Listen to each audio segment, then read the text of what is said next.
കൃഷ്ണകുമാറിൻ്റെ മകളായ ഹൻസിക കൃഷ്ണ സോഷ്യൽ മീഡിയയിലെ താരമാണ്. സബ്സ്ക്രിപ്ഷനിലൂടെയായും താരപുത്രി വിശേഷങ്ങൾ പങ്കിടുന്നുണ്ട്. അടുത്തിടെ പങ്കുവച്ചൊരു വീഡിയോ വൻ ചർച്ചയായിരുന്നു.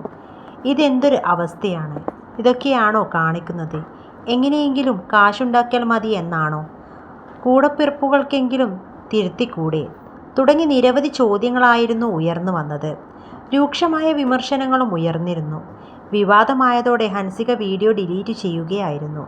ആ വിഷയത്തിൽ മാപ്പ് പറഞ്ഞ് താരപുത്രി എത്തിയിരുന്നു. നിമിഷ നേരം കൊണ്ടായിരുന്നു കുറിപ്പ് വൈറലായത്. ഇപ്പോഴിതാ ഹൻസികയെക്കുറിച്ച് പൂജ കൃഷ്ണ എഴുതിയ കുറിപ്പാണ് ചർച്ചയായിക്കൊണ്ടിരിക്കുന്നത്. മാപ്പ് സ്വീകാര്യമല്ല. ഈ പറയുന്ന വീഡിയോ ഞാൻ കണ്ടില്ല. കണ്ടിരുന്നെങ്കിൽ ഒരു തരി വിരോധവും തോന്നാതെ ഞാനത് കണ്ടേനെ. അതെന്നെ ഞെട്ടിക്കുകയോ വിഷമിപ്പിക്കുകയോ ചെയ്യില്ലായിരുന്നു. എനിക്കിപ്പുറമാണ്. പക്ഷേ നീ മനം നൊന്തെഴുതിയ മാപ്പ് ഞാൻ വായിച്ചു. അതെന്നെ ഞെട്ടിപ്പിക്കുകയും വിഷമിപ്പിക്കുകയും ചെയ്തു.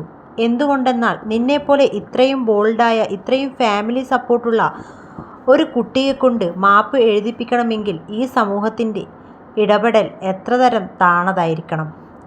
ഈ വിദ്വേഷം നീയോ നിൻ്റെ പ്രവൃത്തികളോ ഒരു തരത്തിലും അർഹിക്കുന്നതല്ല. അതിനാൽ മാപ്പ് ആവശ്യമില്ല. അത് സ്വീകാര്യമല്ല.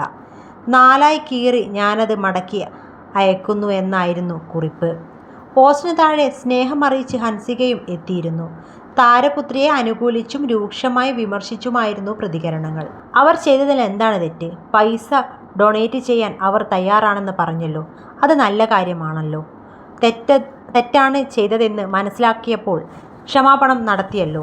ടീനേജിൽ നിന്നും വരുന്ന സ്വാഭാവികമായൊരു തെറ്റ്.